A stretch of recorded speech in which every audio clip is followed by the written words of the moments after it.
सोपी म्हणून या, म्हणजे तुम्हाला श्रीमद भागवत महापुराण 12 स्कंदामधलं मिळेल. 335 अध्यायामधून तुम्हाला परामर्श घडेल. जेव्हा तुमच्या मुखातून ओवाळ वारती मदन गोपाळ हा शब्द निघेल, तेव्हा तुमचं श्रीमद भागवत महापुराण काम सुंदर होईल, आनंदाचं होईल. बावलं व्हावं लागतं,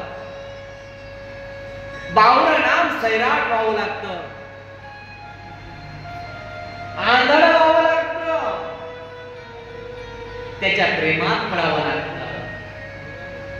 त्यानं म्हटलं तर यावं लागतं, त्यानं म्हटलं तर बस म्हणजे बसावं लागतं. तेव्हा कुठेतरी प्रेम सुद्धा देतं. व्यासजी महाराजांना परामर्श देतात, नारदजी महाराज की तुम्ही प्रेमाची कथा लिहा.